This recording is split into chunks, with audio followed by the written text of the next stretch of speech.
അശ്വന്തൊക്കെ കീഴടങ്ങുന്ന ഒരാളാണെന്നൊരു talk വരുന്നു. അപ്പൊ സ്വാഭാവികമായിട്ടും അതൊരു താപ്പാണ്, അവനെ ഭീഷണിപ്പെടുത്തി അങ്ങനെ ഒരുപാട് കൂടുതൽ പിന്നീട് വന്നിട്ടുണ്ടാവില്ല. അതിന് മുമ്പ് വന്നിട്ടുണ്ട്. ഓക്കെ, പക്ഷെ ഇതൊരു പുള്ളിയെ ഈ രീതിയിൽ ഭീഷണിപ്പെടുത്തി കഴിഞ്ഞാൽ നടക്കും. പുള്ളിക്ക് നല്ല അപ്രീഷിയേഷനും കിട്ടി. കാരണം വേറെ ആർക്കും സാധിക്കാത്ത കാര്യങ്ങൾ സാധിച്ചില്ല. അപ്പൊ ഇയാള് ഭയങ്കര ഡോണാണ്, അപ്പൊ അതുകൊണ്ടൊക്കെ സാധിച്ചു എന്നുള്ള ഒരു ഇത് വരെയും ചെയ്തു. പിന്നീട് വന്ന ഭീഷണികളോടൊക്കെ എന്താണ് പ്രതികരണം ഉണ്ടായത്? പിന്നീട് ഒരുപാട് സിനിമ എപ്പോഴും വിളിക്കണ്ടാവും, സ്വാഭാവികമായിട്ടും മെസ്സേജ് ആയിട്ടുണ്ടാവും. അല്ല, ഞാൻ കോൾ എടുക്കലില്ല അധികം. ഞാൻ ഈ വീക്കെൻഡ്സിൽ കോൾസ് എടുക്കാറില്ല. പിന്നെ വല്ല ഡെലിവറി ഉണ്ടെങ്കിൽ കോൾ എടുക്കുമ്പോൾ മാറിപ്പോകുന്നുള്ളൂ. കാരണം നമുക്കറിയില്ലല്ലോ ഡെലിവറി ബോയാണ് വിളിക്കുന്നത് സിനിമാക്കാരാണെന്ന്. അല്ലാതെ ഞാൻ അൺനോൺ നമ്പേഴ്സ് കോൾസ് എടുക്കാറില്ല. വെറുതെ അങ്ങോട്ടും ഇങ്ങോട്ടും സംസാരിച്ച കാര്യമില്ലല്ലോ. ഈ ഏതെങ്കിലും ഒരു ആക്ടറുടെ പേര് പറയണം, നമ്മളൊക്കെ അത്രയും അറിയുന്ന ഒരു നടനോ അല്ലെങ്കിൽ ഒരു അങ്ങനെ ആരെങ്കിലും ഒരാൾ വിളിച്ചിട്ട് അയാളുടെ പടത്തിനെ പറ്റി സംസാരിച്ചതിനെ പറ്റി എന്തെങ്കിലും സംസാരിക്കണം? എങ്ങനെ നല്ലതാണോ അല്ലെങ്കിൽ ചീത്ത വിളിച്ചാണോ? മോശം. നല്ലത് പറയുമ്പോൾ സ്വാഭാവികമായിട്ട് അംഗീകരിക്കുമല്ലോ, മോശം പറയുമ്പോഴാണല്ലോ എല്ലാവർക്കും ദേഷ്യം വരുള്ളൂ. നടന്മാരാരും വിളിച്ചായിട്ട് ഞാൻ ഓർക്കുന്നില്ല. ഡയറക്ടേഴ്സും പ്രൊഡ്യൂസേഴ്സും പിന്നെ പ്രൊഡ്യൂസറെ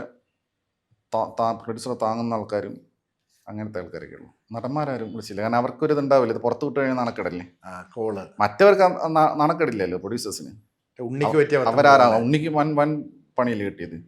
ഉണ്ണി ഇമ്മച്ചുവറായിട്ട് അത് ഡീൽ ചെയ്തുകൊണ്ട് പ്രശ്നം വന്നില്ലേ. അതല്ല സീക്രട്ട് ഏജന്റ്, അത് അതിൽ മൂപ്പർക്ക് നല്ല റീച്ചും കിട്ടി. നടന്മാരും ഒരിക്കലും അങ്ങനെ നിൽക്കൂല.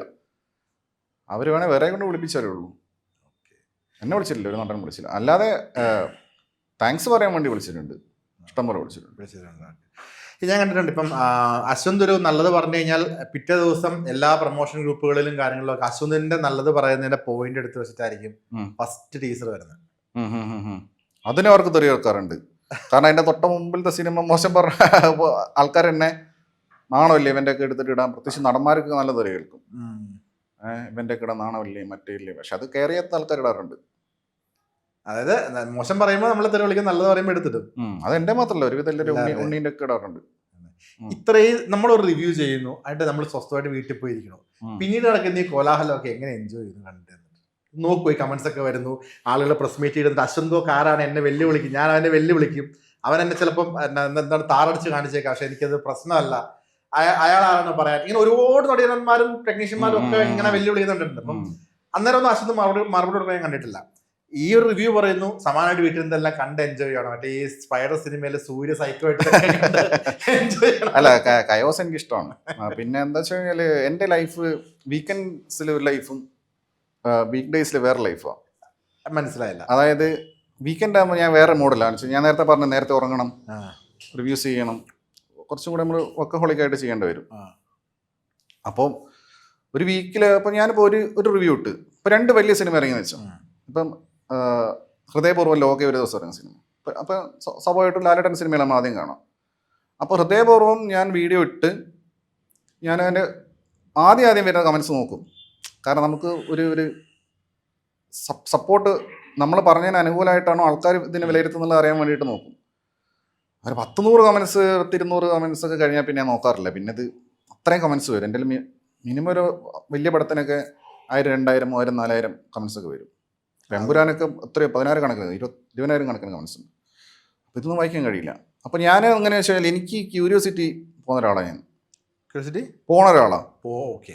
അതായത് എനിക്ക് ഒരു കാര്യത്തിന് ക്യൂരിയോസിറ്റി അധികം ലിങ്കർ ചെയ്ത് നിൽക്കില്ല. അപ്പോൾ ഞാൻ ഹൃദയപൂർവ്വം ഇട്ട് അപ്പോൾ എനിക്ക് ക്യൂരിയോസിറ്റി ഉണ്ട്. അത് കഴിഞ്ഞ് ലോക കണ്ടിട്ട് കഴിഞ്ഞാൽ പിന്നെ ഹൃദയപൂർവ്വത്തെ മൈൻഡ് ചെയ്യില്ല. പിന്നെ എൻ്റെ ക്യൂരിയോസിറ്റി ലോകയിലായിരിക്കും. അപ്പോൾ പിന്നെ ലോക നോക്കിക്കൊണ്ടിരിക്കും കുറേ സമയം. അത് കഴിഞ്ഞ് ഞാൻ ഉറങ്ങി പിറ്റേന്ന് അടുത്ത പടം കണ്ടാൽ പിന്നെ അതിൻ്റെതാണ്, പിന്നെ ലോകം ഞാൻ നോക്കില്ല. അത് പിന്നെ അതിൻ്റെ ക്യൂരിയോസിറ്റി ആയി പോയി. അങ്ങനെ ഇപ്പോൾ 4 പടം ഉണ്ടെങ്കിൽ 4ാമത്തെ പടം കണ്ടു കഴിഞ്ഞ് അതിൻ്റെ കുറച്ച് കമൻസ് നോക്കുമ്പോഴത്തേക്ക് എൻ്റെ വീക്കെൻഡ് അവസാനിച്ച്. പിന്നെ ആരൊക്കെ എന്തൊക്കെയോ കമൻസ് ഇടുന്നു, എന്തൊക്കെയോ ഷെയർ ചെയ്യുന്നു, എന്തൊക്കെയോ ട്രോൾ വീഡിയോ ഉണ്ടാക്കുന്നു, എന്തൊക്കെയോ പ്രസ് മീറ്റ് വിളിക്കുന്നു. ഇത് മിക്കവാറും ലിങ്ക് അയച്ചു തരും ആൾക്കാർ, ഇൻസ്റ്റയിലൊക്കെ ലിങ്ക് അയച്ചു തരും. ഇപ്പോൾ ലിങ്ക് കിട്ടുന്നത് ഞാൻ തുറന്ന് നോക്കും, അല്ലെങ്കിൽ സെർച്ച് ചെയ്ത് നോക്കാറൊന്നുമില്ല. പിന്നെ ഇത് നമ്മൾ യൂസ്ഡ് ആയല്ലോ അത് കണ്ടിട്ട്. പിന്നെ അടുത്ത വീക്കെൻഡ് വരെ ഞാൻ ഓഫ് ഡ്യൂട്ടിയാണ്. അതുപോലെ തന്നെ ഞാൻ ചില്ല് ചെയ്ത് ഞാനങ്ങനെ ഇരിക്കും. ഞാനിതൊന്നും നോക്കുന്നില്ല. നമ്മുടെ ഓഫ് ഈ അടുത്ത 5 ദിവസം എന്തായിരിക്കും ചെയ്യുന്നത്? അല്ലാത്ത ദിവസം ഞാൻ പകല് ഉറങ്ങില്ല, രാത്രി ഞാൻ ഉണർന്നിരിക്കുന്നത്. ഒന്നാമത്തേൽ ഇപ്പോൾ എൻ്റെ ഫുഡ് ഹാബിറ്റ് എങ്ങനെയാണ്, ഞാനിപ്പോൾ നിങ്ങൾ ആളെ ചോദിച്ചു ഫുഡ് കഴിച്ചു, ഞാൻ പകൽ ഫുഡ് കഴിക്കാറില്ല അങ്ങനെ, ഞാൻ രാത്രി അധികം ഫുഡ് കഴിക്കുന്നത്. ഓ അങ്ങനെ അപ്പോൾ എൻ്റെ ഡേ ആരംഭിക്കുന്നത് ഈവനിങ്ങാണ്, 4 മണി 5 മണി. പകൽ ഉറക്കമായിരിക്കും. പണയം ഉറങ്ങുന്നത് രാവിലെയാണ്. അപ്പോൾ അധികവും ഞാൻ വൈകുന്നേരമാവും പിന്നെ എണീക്കാൻ. പിന്നെ എണീറ്റ് കഴിഞ്ഞാൽ പിന്നെ എന്താ ഫ്രഷ് ആവുക, ഫുഡ് കഴിക്കുക, പിന്നെ ഡ്രിങ്ക്സ് അടിക്കുക, എന്നിട്ട് ഇങ്ങനെ ഇരിക്കുക. ഞാൻ പുറത്തൊന്നും അങ്ങനെ പോകാറില്ല, പിന്നെ ഫ്രണ്ട്സും ഇല്ല. പിന്നെ അങ്ങനെ ഒറ്റയ്ക്ക് ഇരിക്കാൻ ഇഷ്ടം. അത് ഞാൻ നേരത്തെ എനിക്ക് ഇഷ്ടം അത്. ഞാനത് എൻ്റെ ഒരു രീതി അങ്ങനെ, എൻ്റെ ക്യാരക്ടർ അങ്ങനെ. അപ്പോൾ ഇത് ഇങ്ങനെ റിപ്പീറ്റ് തന്നെ. അപ്പോൾ അതുകൊണ്ടാണ് പറഞ്ഞത്. അപ്പോൾ അതുകൊണ്ട് എനിക്ക് പെട്ടെന്ന് വീക്കെൻഡിൽ ഷിഫ്റ്റ് ചെയ്യണ്ടേ, എൻ്റെ ബയോളജിക്കൽ ക്ലോക്ക് ഷിഫ്റ്റ് ആവണ്ടേ. അപ്പോൾ അങ്ങനെ അതുകൊണ്ട് പണി കിട്ടിയ സിനിമകളുണ്ട്, കുറേ സിനിമകൾ അങ്ങനെ ഉറങ്ങിപ്പോയിട്ട് കാണും. കഴിഞ്ഞ ആഴ്ച ഉറങ്ങിപ്പോയി, വലതുവശത്തെ കള്ളനെ ഉറങ്ങിപ്പോയി, 10 മണിന് ഷോ ഉറങ്ങിപ്പോയി. എന്നിട്ട് ഞാൻ ഉച്ചയ്ക്ക് ഉള്ള ഷോ കണ്ട്, അത് കണ്ട് ഞാൻ ആ തൊട്ടടുത്ത് തന്നെ പ്രകമ്പനം കണ്ട്, രാത്രി രണ്ടും കൂടെ ഒരുമിച്ച് റിവ്യൂ ഇട്ട്. അപ്പോൾ നിങ്ങൾ നേരത്തെ പറഞ്ഞാൽ ഞാൻ രാവിലെ കാണാത്തതുകൊണ്ട് എനിക്ക് റീച്ചിൻ്റെ പ്രശ്നമൊന്നുമില്ല. വലതുവശത്തെ കള്ള ഞാൻ രാവിലെ 10 മണിക്ക് കണ്ടിട്ടുണ്ടെങ്കിൽ ഞാനൊരു വൈകുന്നേരം 4 മണിയാകുമ്പോൾ ഇട്ടേനെ. ഇത് പ്രകമ്പനത്തിന് ഞാനൊരു 5 മണിക്ക് 6 മണിക്ക് പോയേനെ. പക്ഷെ ഇത് ഞാൻ കോൺസിക്യൂട്ടീവായിട്ട് വലതുവശത്തെ കള്ളനും കണ്ട് പ്രകമ്പനം കണ്ട് രണ്ടും ഒരുമിച്ച് ഷൂട്ട് ചെയ്ത്, ഒരു ഷെട്ട് മാത്രം മാറിയാൽ മതിയല്ലോ, 2 വീഡിയോ ആയില്ലേ. എന്നിട്ട് രണ്ടും ഒരുമിച്ച് എഡിറ്റ് ചെയ്ത് വെച്ച് രണ്ടും പടപടയെന്ന് പറഞ്ഞിട്ട് ഒരു 11:30 മണി അങ്ങനെ ഇട്ടെന്ന് തോന്നുന്നു. രണ്ടിനും വ്യൂ ഉണ്ട്. രണ്ടിനും വ്യൂ ഉണ്ട്. ആദ്യം ഇട്ടപ്പോൾ വലതുവശത്തെ കള്ളനായിരുന്നു. പ്രകമ്പനം പടത്തിന് അഭിപ്രായം വന്നുകൊണ്ട് റിവ്യൂവിനും റീച്ച് വലതുവശത്തെ കള്ളനെ പ്രകമ്പനത്തെ അതിനേക്കാൾ റീച്ചുണ്ട് ഇപ്പോൾ. റീച്ചുണ്ട്. അപ്പം ഇതൊക്കെ അങ്ങനെ ഓരോ ദിവസത്തെ സംഭവിക്കുന്ന. ഇത് ഓർത്തിരിക്കാൻ എങ്ങനെ പറ്റും? 2 സിനിമയുടെ ഇത്രയും പോയിന്റ്സ്, ഇത്രയും കളിയാക്കാനുള്ള പോയിന്റ്സ് കണ്ടുപിടിക്കണം, പോസിറ്റീവും കണ്ടുപിടിക്കണം. High IQ. അത് കൊള്ളാം. ഇപ്പോൾ 2025 ഇറങ്ങി അശ്വന്ത് നല്ല അഭിപ്രായം പറഞ്ഞ 2 സിനിമകളായിരുന്നു. ഒന്ന് പൈങ്കിളിയും ഒന്ന് ബ്രൊമാൻസും. പൈങ്കിളി ഞാൻ കംപ്ലീറ്റ് ഫുള്ളി പോസിറ്റീവ് അല്ല, എന്നാലും നോർമലി ഒരു ആവറേജ്. Romance heavy positive. ഇത് രണ്ടും പക്ഷെ ഇയർലി നമ്മള് സിനിമയുടെ ഒരു ഇത് പറയില്ലേ, എന്താണ് പറയണ, സൂചിക അതിൽ 2 നേരെ ഉൾട്ടാണ് പറഞ്ഞത്. അത് ശരിക്കും പറഞ്ഞ ഡബിൾ സ്റ്റാൻഡ് ആണോ, അത് അശ്വന്തിന്റെ ഒരു എന്താണ് ഇത് തെറ്റിപ്പോയതാണ്? അല്ലല്ല, കാഴ്ചപ്പാട് തെറ്റിപ്പോയത്. അശ്വന്തിനും തെറ്റുപറ്റുന്നതാണ്. അല്ല, ഒന്ന് റിവ്യൂവും ഒന്ന് അനാലിസിസോ. ഒന്ന് നമ്മൾ തിയേറ്ററിൽ വിജയിച്ചതും പൊട്ടിയായിട്ടുള്ള സിനിമകളെ ലിസ്റ്റാണ് പറയുന്നത്. അപ്പൊ ഞാൻ നല്ല റിവ്യൂ പറഞ്ഞ സിനിമ പൊട്ടി കാണുമല്ലോ. അപ്പൊ അത് പല സൂചിയെ പറയുമ്പോൾ അത് പൊട്ടിയെന്നല്ലേ എനിക്ക് പറയാൻ പറ്റും. വിജയിച്ച സിനിമ എന്ന് പറയാൻ പറ്റില്ലല്ലോ. അപ്പൊ രണ്ടാ. അപ്പൊ അത് ഡബിൾ സ്റ്റാൻഡേർഡ് അല്ല. അത് ഞാൻ പല സൂചി പറഞ്ഞാൽ ഫാക്ടോസാ പറയുന്നത്, മറ്റേത് എൻ്റെ അഭിപ്രായം പറയുന്നത്. അതാണ്.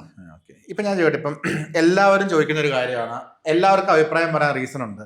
പക്ഷെ അശ്വന്ത് അടച്ച് പറയുന്നു. ഇതിനെല്ലാത്തിനും ഒരു ഒറ്റ സൊല്യൂഷൻ വെക്കാൻ പാടില്ല, ഡിസ്ക്ലെയിമർ വെക്കാൻ പാടില്ല. ഞാൻ പറയുന്നത് എൻ്റെ അഭിപ്രായമാണ്. പുകവലി ആരോഗ്യത്തിന് ഹാനികരം എഴുതി കാണിക്കുക, ഒരു സാധനം എഴുതി കാണിച്ചാൽ പിന്നെ ഇതിന് ഒരു സ്കോപ്പില്ലല്ലോ. ഞാൻ പറഞ്ഞിട്ടുണ്ട്, ഞാൻ എൻ്റെ അഭിപ്രായമാണ് പറയുന്നത്, നിങ്ങൾക്ക് നിങ്ങളുടെ അഭിപ്രായം. അങ്ങനെ ഒരു സാധനം വെച്ചാൽ ഇതിനൊക്കെ ഒരു ഉത്തരവായില്ലേ? അങ്ങനെ ചിന്തിച്ചിട്ടുണ്ടോ? അല്ല, അത് അണ്ടർസ്റ്റുഡ് അല്ലേ ഓൾറെഡി. പക്ഷെ ആയിട്ടും ഇത് റിപ്പീറ്റഡ്ലി ഇങ്ങനെ ആൾക്കാർ പറഞ്ഞുകൊണ്ടിരിക്കുകയല്ലേ. ആൾക്കാർ പറയാം, നമ്മളിപ്പോൾ ഉണ്ണിയും ഷസാമൊക്കെ അങ്ങനെ പറയാറുണ്ട്. ഉണ്ണി അവസാനം പറയാറുണ്ട്, ഇത് എൻ്റെ അഭിപ്രായമാണ്, നിങ്ങൾ കമൻസ് കൂടെ നോക്കുക, എന്നിട്ട് നിങ്ങൾ ഡിസൈഡ് ചെയ്യുക, എല്ലാവരും സിനിമ കാണുക എന്ന് പറയും. അതൊരു പറയുന്ന ആളുകളുണ്ട്. ഞാനങ്ങനെ ഫോർമലായിട്ട് ചെയ്യുന്ന ആളല്ലല്ലോ. ഞാനങ്ങനെ ഒരു വാർണിംഗ് കൊടുക്കുക അല്ലെങ്കിൽ ഒരു ആൻറ്റിസിപ്പേറ്ററി ബെയിലെടുത്ത് പറയേണ്ട ആവശ്യമില്ലല്ലോ. അപ്പോൾ അതുകൊണ്ട് ഞാൻ അങ്ങനെ പറയുന്ന ആളല്ല.